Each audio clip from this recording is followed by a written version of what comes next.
Hello, everyone, and welcome to Inner Power Training. Today, I have some special guests. My friend Radavie, whom I met a few years ago now, and her husband, Doug DiCarlo, came out with an unbelievably awesome book called Awaken to Inner Peace in the Midst of Chaos. And we're going to hear about the book and how it came about in this interview that I'm doing today, because I read it as soon as it came out, or well, before it came out, even I was reading it to give you my feedback, and I absolutely love it. It is so powerful and so timely because there are so many people right now looking for ways to awaken, because everybody's heard we're living in the time of the Great Awakening. And your book is really very key to the journey. And I think if people read it, it'll really help them. I know it's a very, very empowering book and very comforting. So I'm going to talk to both of you about the journey and how the book came about. So why don't we start with you, Radavie, and you can give me a little background about yourself and Doug and how you started to write this book and how long Uh, it took you to write it. how far back do you want me to go about Well, myself? I know you were probably born awake. Well, let me just, what's coming to mind is to say that at 4 years old, I went to Sunday school and heard about God for the first time. We were not churchgoers, and my heart was awake. My soul was awakened about God. And I searched for God because I heard he was in heaven. So I know this special being up there somewhere. And I could not stop trying to pierce the skies to see where heaven was. But anyway, God, the idea of God, the sacredness of God, became the golden thread in the tapestry of my life.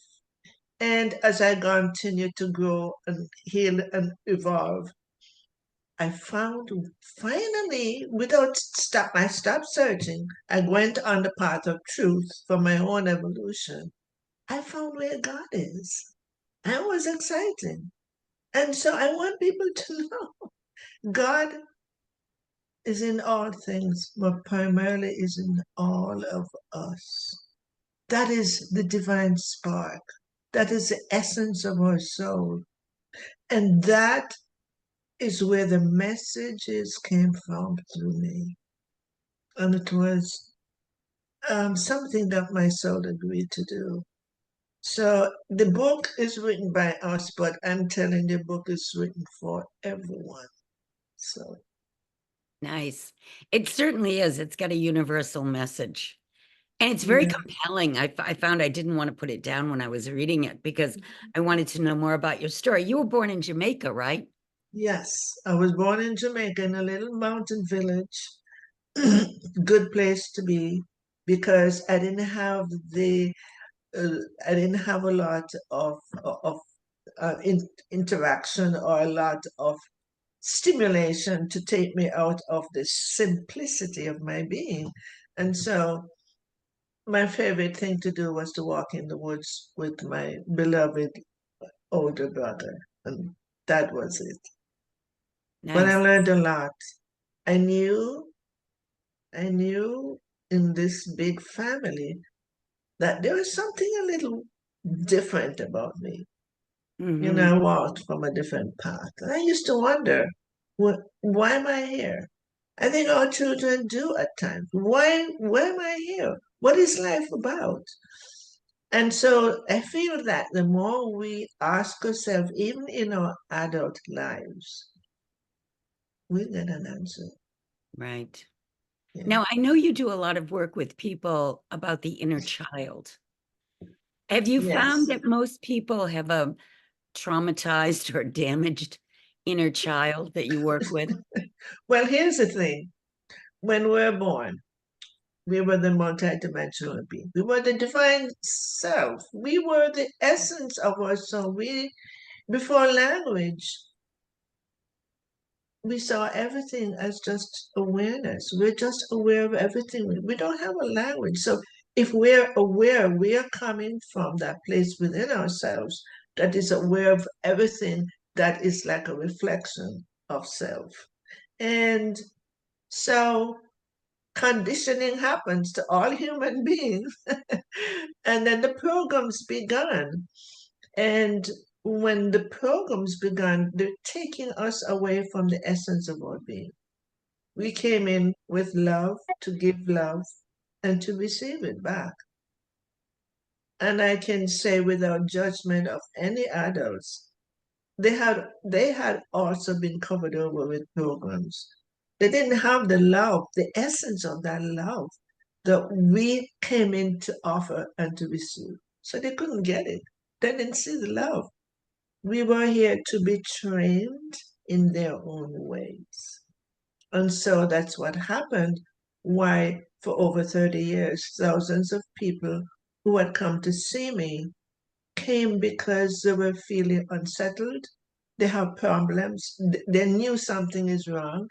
And so it was about the inner child that was wounded, the inner child that was distant and separate from them. And it was a very beautiful journey and experience for me because I learned a lot too that I didn't, the wounds that I went through were different from theirs. So I was learning how humanity has been going through so much difficulties and carrying all of this, they've done into a dead end road. And it didn't matter how educated they were. It didn't matter who they were.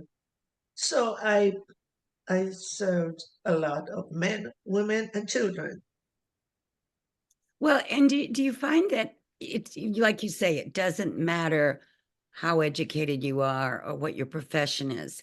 Inner peace is something very precious that people are looking for.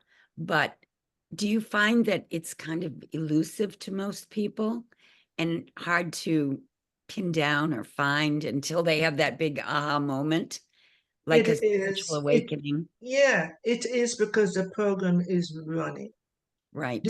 program, and we're stuck into beliefs, and we're stuck into looking outside of ourselves for this peace and happiness. And you're not Exactly. going to find it. Yeah, Right. so we're looking in the wrong direction. It's all within, isn't it? Yeah, that's what I And learned. yes, and the book is so, I think it's the word that's coming to me, self-contained. What do I mean by that? It's reminding us about the program self. Right. Then it's reminding us the messages that our essence is offering. Then it reminds us how to get there in our freedom, exploration, discovery, meditation. So if one wants to find really open for inner peace, the book really leads you on that path of discovery.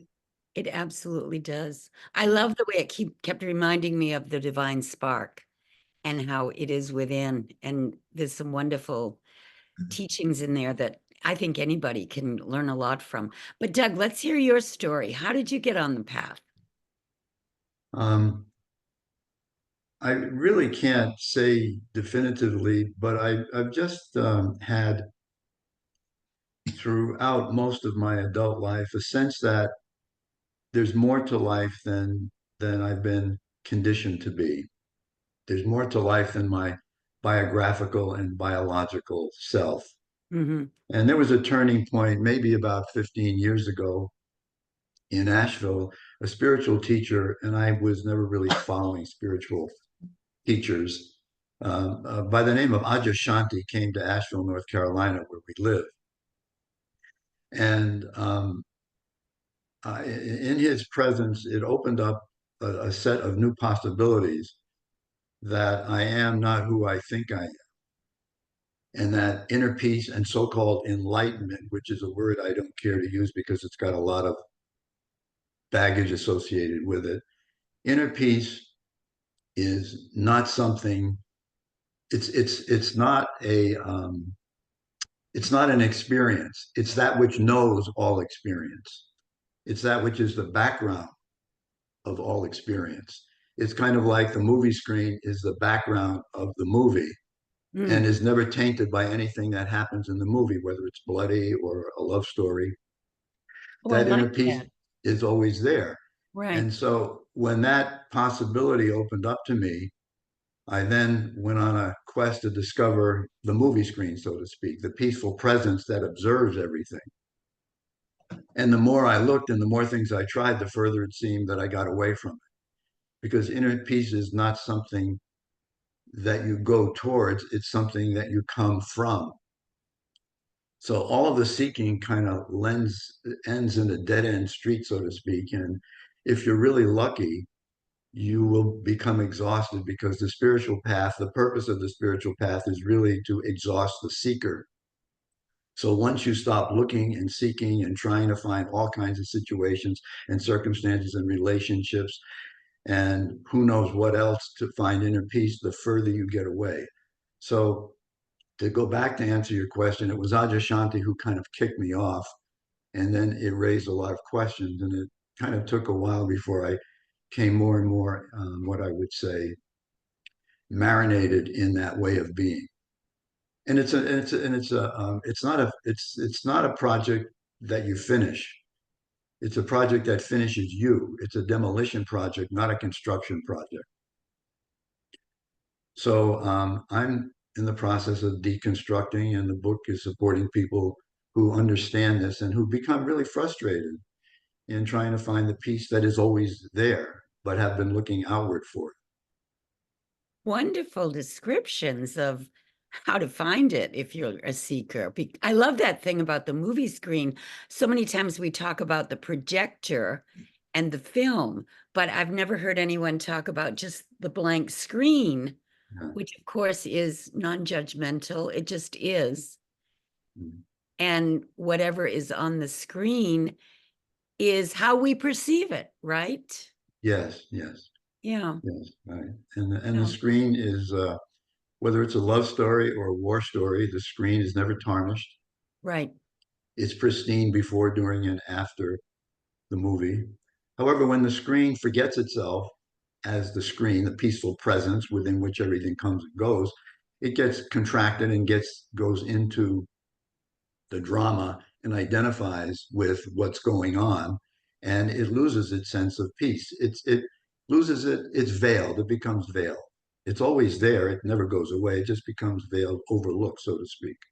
Mm, wonderful. Now, how long did it take the two of you to write this book? Did you work on it for a long time? Well, Radavie, first of all, Radavie was the inspiration for the book. There would be no book if there wasn't Radavie. Mm, And I would say I don't really know because it got kind of a fuzzy start. There wasn't a definitive line where we started the book.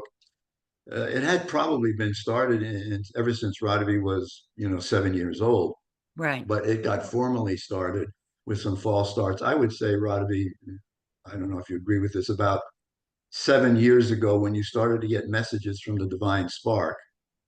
Um, and then things started to fall in place. And then Radavie started to share those messages with me.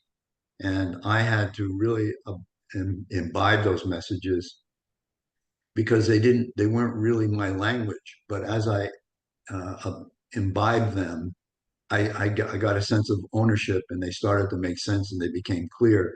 So the book started to unfold based on that.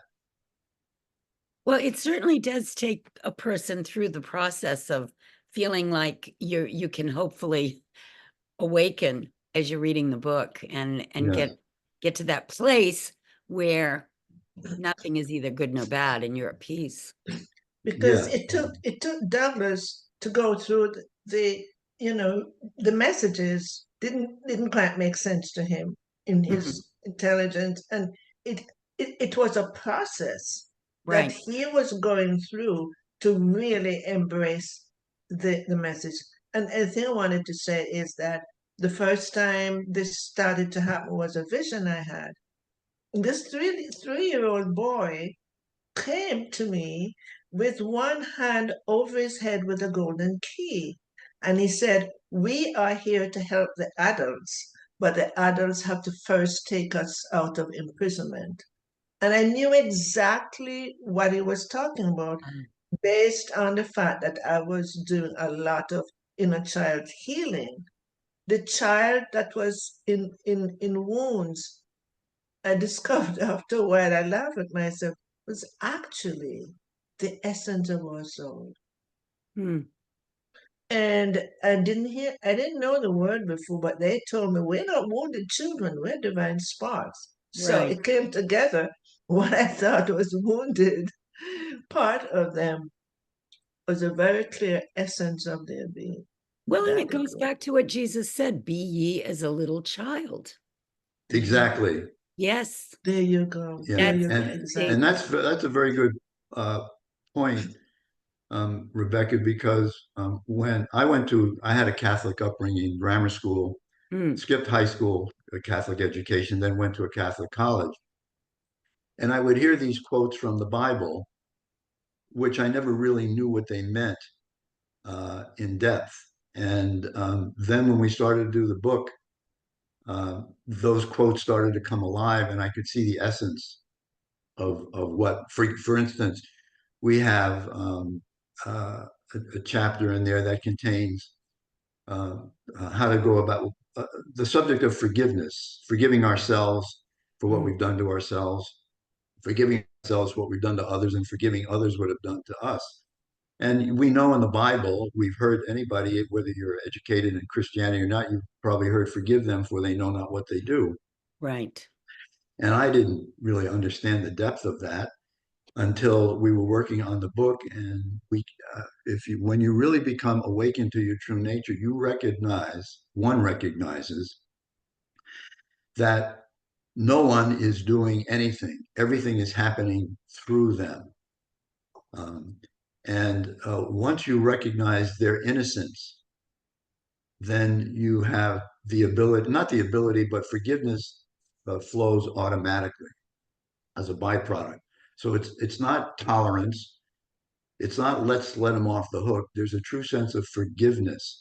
And Radavie has a wonderful story in the book. And it may be, since we're on that subject right now, it may be interesting, useful for Radavie to talk about how she experienced forgiveness from a brother that really was very unkind to her and molested her, Mm. and how forgiveness naturally arose in the situation. That story could be very helpful to people, Radavie. Yeah, Yeah. it's in the book, and you know, at 5 years old, I was molested by this brother, and I didn't know what to do with it because I didn't talk about it. But it was a strange, it didn't feel right. And then as we grew up, you know, he borrowed money from me, Mm, and I loaned him the money. You know, I'm young. I save all my money. You know, I was I started business as a little girl, so I would go gather the tomatoes in the container and sell them. So I mm, put all my money in the bank account. So he borrowed this money, which was, as you can imagine, was very personal to me. And to do something with his car. And I was compassionate. So of course he told me he was going to pay me back. And of course I believed it, you know, and he never did. And he mm. told me, "You, how many times have you driven in the car?" That Oh, was, yes, that that was was. the payback. And then another time as we got even older, he he was going to do something, help me with some financial thing, and I gave him my money. Never got anything back. So there's a multitude of things that happened, and then he had a stroke, and Excuse I me, Roderick, understand. may I interrupt? Yes, Um, I think it's important to mention too that he sexually molested you. I said that at 5. Oh, you did? Okay, it was more than the money. Okay, good. Yeah, Yes. oh yeah, he sexually molested me Mm, at 5 years old. So I kept that to myself. I didn't know what to do with it. And I was a very introspective person.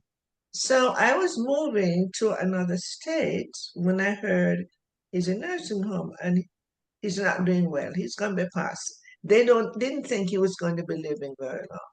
So I made a point to fly down there, go to his son to take me to the nursing home. I stood at the door, and Rebecca, I didn't see the human being. I saw his essence. I have never seen that before. That essence pulled me towards him, and I sat on the chair. And both of us were reflecting the essence of our being. Wow. When you see somebody that opens that portal to what you really are. I Mm. sat in the chair and I held his hand. And my soul was saying to you, I love you so much. That's what I did. Wow. It wasn't to him, it was the essence. I could feel it. For the first time, I was experiencing something so sacred. Mm. That's So what it was happened. total forgiveness too. That's Yeah. Yeah. beautiful. Yeah. Well, you've heard, of course, we have these soul contracts before we come here.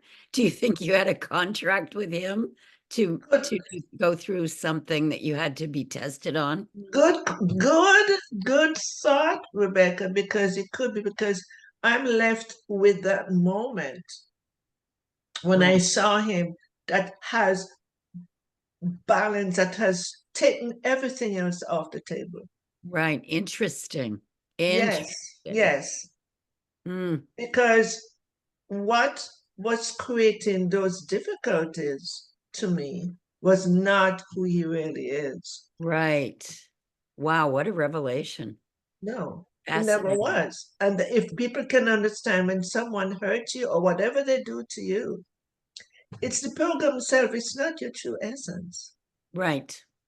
You know, Well, all the more I think people really do need to read this book in these times because, like I say, it's very, very compelling and it will get you to the next level, and make you Yeah. feel really connected to the spirit. Yeah, make you feel the difference between your dualistic nature. That's what Exactly. duality is. Exactly. And so many people now are getting confused about, well, what do I believe? There you go. That's And a it's so, very good point. You yes. were going to say something, Douglas. yeah, I'll pick up on something that Rebecca said. What do you believe? And what do I believe? And there's really nothing to believe. We want to get beyond beliefs, Right. because beliefs come and go. But what notices the beliefs coming and going doesn't come and go. It's always there. So spirituality or enlightenment is not the adaptation of a new belief system. It is the absence of any belief system. As I mentioned before, it's a destruction project, not a construction project. And people can experience the sense of being without having to have had a traumatic experience like Radavie did, for instance. And it may be overlooked when we look into the eyes of a baby and the innocence of a baby, our biographical selves disappear. And that sense of, I don't know what it is, openness, connection, Heart space. heart space happens in the absence of our biographical self. And that's our awakening. That so-called experience, which is leads us to our true nature. That's where we are, the peaceful presence before that child has been overlaid with an identity and then believes this and that about him or herself, the nationality, my Mm. religion, my side of the street, all of those things. And then once we start looking outside of ourselves, we then develop what I developed, which was called, I had some rescue fantasies. I had that somebody, something, some situation is going to come to my rescue when the right president gets in, when the wars stop around the world. I had this rescue. I was looking for a rescue remedy, and it was a rude awakening when I came to the recognition that nobody and no thing is ever going to ever come to the rescue. Never have, never will. Philosophy, religion, psychology, science has not rescued us from the trauma and the world chaos that we're finding ourselves in the midst. And so it's a rescue fantasy to think that somebody or some new thing is going to come, or this book is going to come to the rescue. This book is not a rescue remedy. It's pointing you to who you are that was never unrescued, Right. that was real, that didn't need to be rescued, that's still there, that can't be rescued. So That's a good point. But I do think reading books like this, as as an alternative to focusing on all the crazy stuff that yes, yes, it can is. Yes. see in the world, it's wonderful to have that nourishment, that upliftment, and to have people like you two writing books like this so that we can turn to this kind of material. I mean, I've been reading these kinds of books for decades because I'm just hooked on transformation and consciousness. It's just such a fascinating topic. And like Radavie, when she was a little girl, always wondering, why are we here? I was doing the same thing. Yeah, and the book,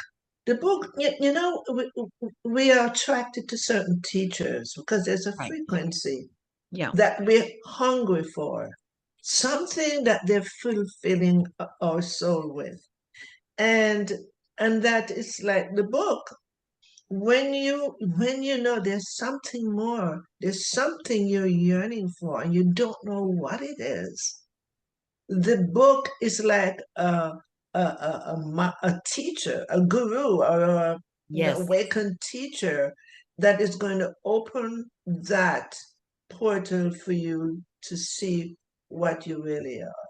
absolutely. I think too, if I may add, Rebecca, since you did bring up the book again, one of the things that's important that had eluded me for a long time is that I thought I thought I could know my way or learn my way into a new way of being, and so I became very intellectual about it, Okay. and that's a good entry point.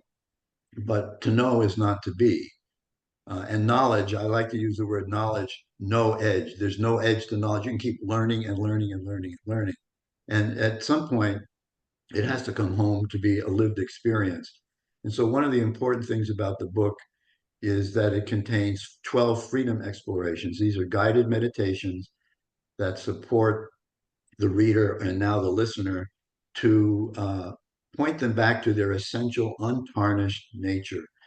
And so a book is more than a read. We want it to be an experience. And so there's a link from the book to, as you may have seen, Radavie's website, where she narrates in video form the 12 freedom explorations. So again, the book is intended to be just not thought provoking, but experientially provoking.